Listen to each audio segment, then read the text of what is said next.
Hey everybody, David Essel here. If you're a college athlete, or if maybe you have a daughter or a son who's a college athlete and they want to go pro, this information is crucial. As a matter of fact, I'm going to be reading part of a chapter out of our brand new book, and this book is killing it. Mental Mastery on Maximum Performance for Professional Athletes. But we even added a chapter for college athletes. There's so many college athletes that want to go pro, that know they can go pro, but they may not. And I'm going to read this right now to you. Pay attention, okay? And then if I can help you out, go to talkdavid.com. And if you like what you hear, go to our website. You can get the complete book, this whole book, Audible, free at talkdavid.com. So if you're a college athlete and you really think you got it, or you're the parent of a college athlete and you know he or she's got it, pay attention right now. Chapter 8. For high caliber college athletes who want to go pro, read this. I want to give just a few pointers, a few tips to high-profile college athletes that want to go pro. Regardless of the statistics, only 1% to 2% of all college athletes will ever make it to the professional level. Those are simply statistics that are presented for us to overcome in life, right? As a matter of fact, every challenge we face, whether it's in sports or finances or relationships, is an opportunity to grow.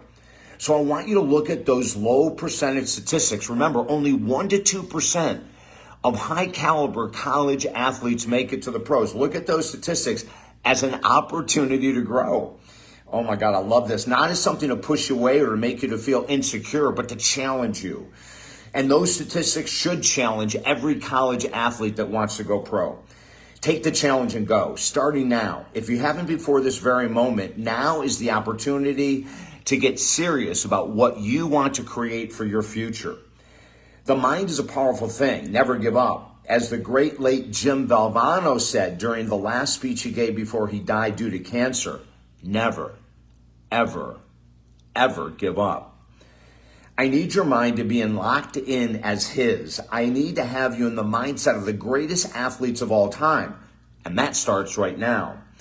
And even if you go undefeated, but you know your skill, or undrafted, I should say, even if you go undrafted, but you know your skill level is high enough to make it to the pros, never forget this fact. The Miami Heat went to the NBA Finals last year with 7 undrafted players. That means 7 players that did not get a scholarship out of college. 7! Out of what, 15 players on an NBA? Half of the team was undrafted. You can do it. There's opportunity. But you're going to have to work super hard. You may have to do some different things. And many of them made a huge impact in the NBA playoffs, like Caleb Martin, Gabe Vincent, Duncan Robinson, Max Strus. Memorize those names.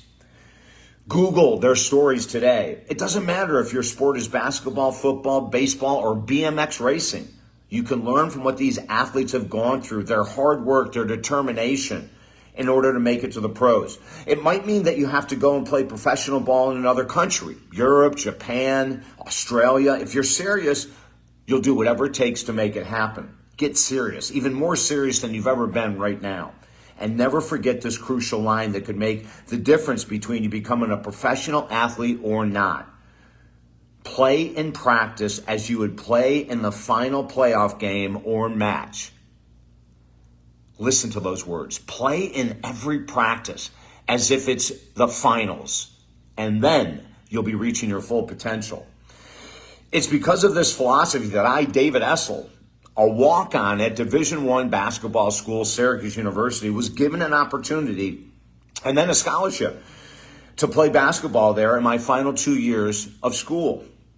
The coach at that time, as I mentioned earlier in the book, was Roy Danforth. And he told me the reason he was giving me this opportunity was because I did exactly as I stated above. Every practice was a war. Every practice was a finals to me.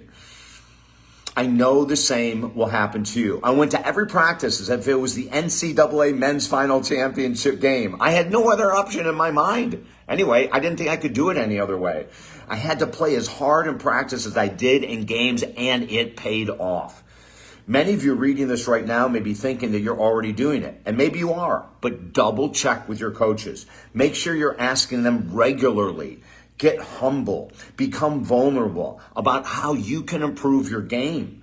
your intensity, how you can be stronger in practice, which will then roll over into game time. Ask them what you need to improve upon, and then do it daily. Take their advice and run with it. Too many college athletes that I've worked with and spoken with have an attitude that because they're the number one player on their team, especially a Division I team, that somehow that's going to translate into professional play. It won't. It doesn't. Just because you're the number one player doesn't mean you'll make it to the pros, and it doesn't mean you'll stay. It takes a lot more than that. That really doesn't mean a lot if you're the number one player on your team in college, to be honest with you, because you can be number one on your team, and unless everything else is lined up perfectly, you may never play in professional sports. And there's nothing negative about this comment. It's just honesty. And as surprising as this might seem, make sure that you're in the right position in your chosen sport to give you the best chance to make it to the pros. Again, here's the book. It's free. The Audible is free at talkdavid.com. Grab it.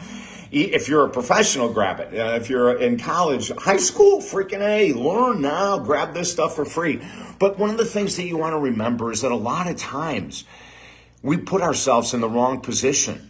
How many times have you seen in football? I've heard of this all the time. You know, someone who's a quarterback in high school becomes a tight end in the pros. You know, and I've seen that in baseball. I've seen, you know, individuals that were catchers in baseball become first basemen and left fielders. So you might be in the wrong position.